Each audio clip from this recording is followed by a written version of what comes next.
जय माता दी सभी को। हर हर महादेव। जैसा मैं हमेशा बोलती हूँ कि मैं ज़्यादातर वनस्पति का इस्तेमाल करती हूँ हर एक चीज़ में। तो अभी मैं जहाँ आई हूँ, यहाँ हमारे यहाँ काफ़ी मात्रा में है तारावंती। इसके मैंने बहुत सारे वीडियो भी दिए हैं। और यहाँ वनस्पति आँखों के लिए वरदान है। यदि आपके आँखों के ऊपर झिल्लियाँ हैं या फिर आपकी आंखों में धुंधलापन है, आपको चश्मा लगा है, सर दर्द होता है, सभी के लिए यहाँ रामबाण का काम करती। यहाँ मेरा खुद का आजमाया हुआ फार्मूला है, क्योंकि मैं हमेशा वही चीज़ें देती हूँ जो हमारे यहाँ काफ़ी मात्रा में है और यह स्वतः ही उगाती है। आपके यहाँ लाखों रुपए बचा सकती है। हमारे यहाँ काफ़ी मात्रा में यहाँ हो चुकी है। मुझे इसको खरपतवार के रूप में निकालना पड़ता, लेकिन यहाँ सभी को जानना बहुत ज़रूरी है कि यह वनस्पति कितनी महत्वपूर्ण है। यदि आप लोग इसका इस्तेमाल करते हैं तो आप बहुत सारी आँखों की बीमारियों से बच सकते हैं। भाई मेरा काम है आप लोगों को जानकारी देना। तो यही है तारावंती। हमारे यहाँ बहुत सारी मात्रा में भी हो चुकी है। हमारी गाय भी इसको खा लेती है, लेकिन अभी मुझे चाहिए थी यह आँखों के लिए। आज मुझे इसका जूस डालना, सिर्फ एक पत्र का जूस ही हल्का सा काजल की तरह लगाना है। और यह कंटिन्यू यदि आपने इसका एक दिन छोड़कर 15 से 20 दिन इस्तेमाल करा तो जो आपके आंखों के ऊपर जो झिल्लियाँ चढ़ी होती है, वह झिल्लियाँ धीरे धीरे ऐसे फूल कर निकलती है, जैसे आप सोच भी नहीं सकते, जैसे कोई पकड़ कर उसको निकाल रहा हो। और बहुत सारे मैंने भक्तों को भी पहले दी है। मैं अपनी आँख के ऊपर भी इस्तेमाल कर रही हूँ। मेरी खुद की एक जीजी है बड़ी वाली, जिनकी आँखों के ऊपर आधा इंच तक झिल्ली चढ़ गई थी। वहाँ गुरुजी के समय मेरे पास में रही। मैंने उनके घर के ऊपर भी उन्होंने लगा दी है। डॉक्टर ने ऑपरेशन का बोला था। अब उनकी आँख एकदम क्लीन है इसी वनस्पति से। कोई लेंस वगैरह कुछ भी नहीं है। और मेरी आँख गुरुजी के बाद से थोड़ी ख़राब हो गई थी, तो मैं भी इसको लगा रही हूँ। जब भी मुझे लगता है कि आँखों में जलन हो रही है तो मैं इसका इस्तेमाल करती हूँ। तो यही है तारावंती। और सबसे महत्वपूर्ण बात है कि इसको आगे तक ले जाने की आवश्यकता है कि सभी लोगों को इसका लाभ हो। तो यही है तारावंती, जो हमारे यहाँ काफ़ी मात्रा में है। और इसकी जानकारी मैं हमेशा सभी लोग भगवती को तंत्र की देवी मानते हैं, लेकिन यहाँ सृष्टि की रचनाकार है। यहाँ सारी सृष्टि में विद्यमान है, लेकिन लोग बाग सिर्फ तंत्र के नाम के ऊपर ही इनको ज़्यादातर जानते हैं कि माँ काली तंत्र की देवी है। तो यही है मेरी भगवती का आज का रूप। अब हमारी माला बनकर हो गई है तैयार माता रानी के लिए। तो यही एक लड़के फूल की माला, जितना मुझसे होता है मैं भगवती के लिए करती हूँ। जितनी सेवा हो रही है, अब उनकी मर्जी, वो मुझे जैसे रखे। जय माता दी सभी को। हर हर महादेव। मैं हमेशा आप लोगों को जड़ी बूटियों की जानकारी देती हूँ, जिससे आपका स्वास्थ्य ठीक रहे। उसी में से एक जानकारी है यहाँ मट्ठे की।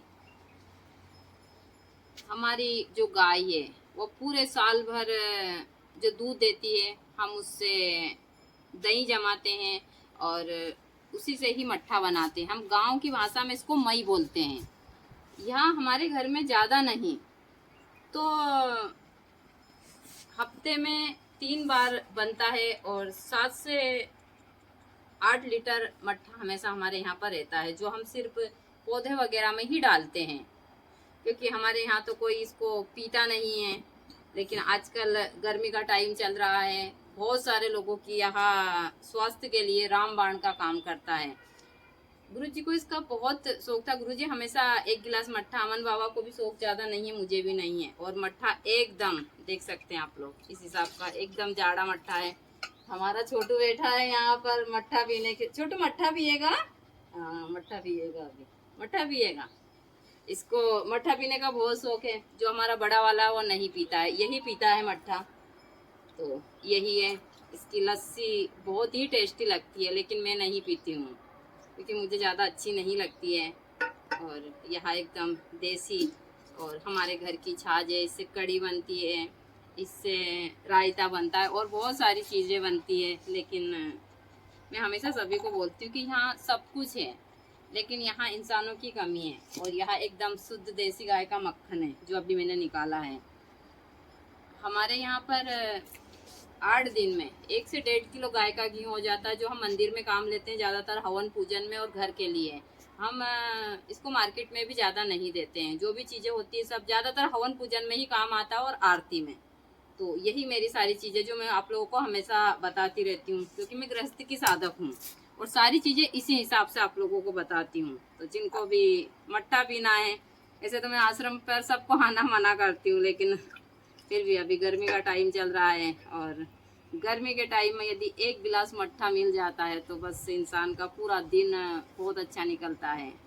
क्योंकि यहाँ हाई ब्लड प्रेशर, वजन घटाने में, शरीर के बहुत सारे रोगों में रामबाण का काम करता है। तो यही है हमारे घर का देसी मट्ठा, जिसको अब अभी हम पौधे में डालेंगे, क्योंकि हम इसको यहाँ से अब मार्केट वगैरह भी कोई लेने भी नहीं आता। पहले तो गांव में सभी, अभी गांव में बोलते तो गांव से लेने आ जाए लोग बाग, लेकिन मैंने बोला भी नहीं है, क्योंकि कौन आए सारी चीज़ें, तो उसी हिसाब से मैं इनको पौधे के अंदर ही डाल देती हूँ।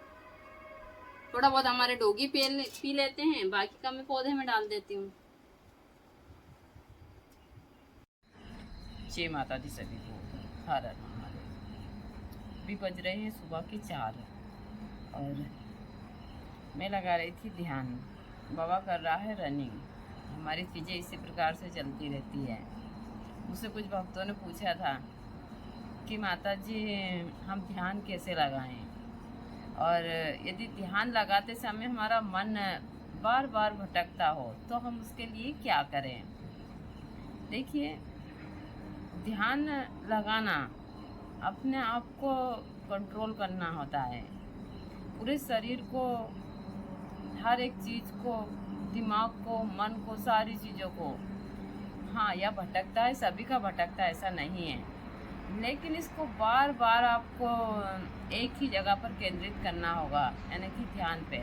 आप ध्यान में सिर्फ ओम का जाप कीजिए, और सुबह ओम का जाप करने की तो बात ही कुछ और होती है। यह मैं कई साल से करती हूँ। जितने भी मुझे संघर्ष से आज निकाला है, आज मेरी इन्हीं सारी चीज़ों ने निकाला है। अभी दूर दूर तक घना अंधेरा है, और क्योंकि बाबा रनिंग करते हैं सुबह के समय, और मैं कई सालों से इसी प्रकार ध्यान लगाती हूँ। जब भी थोड़ा कभी कभी मेरी तबीयत खराब होती है तो नहीं कर पाती हूँ, वरना हमेशा यह चीज़ें करती हूँ। तो सभी को जल्दी उठकर ध्यान लगाना चाहिए, प्राणायाम करना चाहिए। जो सरल से आप योग कर सके वहाँ योग करना चाहिए, आसन वगैरह, मुद्रा वगैरह। और ब्रह्म मुहूर्त में उठने की बात ही कुछ और होती है। जब आप ब्रह्म मुहूर्त में जगते हैं तो आपका पूरा दिन एनर्जी से भरा हुआ होता है। जो लोग सोचते हैं कि हम 6 बजे के बाद उठने वाले व्यक्ति हमेशा रोगी होते हैं। हमें हर व्यक्ति को देख लीजिए आप, 6 बजे के बाद जो इंसान जगता है वो आलस्य से भरा हुआ होता है। उसका पूरा दिन किसी चीज़ में नहीं लगता। भाई, आप सुबह जल्दी उठते हैं तो शाम को फिर जल्दी सोते भी हैं। अब रात को आप पूरी रात भी कुछ लोग काम करते, वहाँ बात एक अलग है कि वह लोग जो नाइट ड्यूटी करते हैं, बहुत सारी जो उनकी नौकरी वगैरह वो शाम रात के समय करते हैं, उन लोगों की बात एक अलग। लेकिन साधारण इंसान, यदि आप 1-1:30 बजे सोएंगे तो सवाल। जय माता दी सभी को, हर हर महादेव। आज मैं बात करूंगी पारस पत्थर और टिटोड़ी के अंडों की। इसके बारे में आप लोगों ने बहुत सुना होगा कि जो टिटोड़ी होती है वहाँ पारस जो पत्थर होता है उसकी इसको पहचान होती है, और उसी से ही उसके जो अंडे होते हैं वो फूटते हैं और बच्चे निकलते हैं। देखिए, तंत्र में और बहुत सारी चीज़ों में बहुत सारी धांतरियाँ हैं। मैं किसी को गलत नहीं मानती हूँ, लेकिन जो मेरा खुद का अनुभव है, जो चीज़ें मैं देखती हूँ वही, और जिन चीज़ों को मैं अपनी दिनचर्या में लाती हूँ वही चीज़ें आप लोगों को बताती हूँ। कि यह जो जीव जंतु है यह बड़े ही प्यारे और बहुत सुंदर है।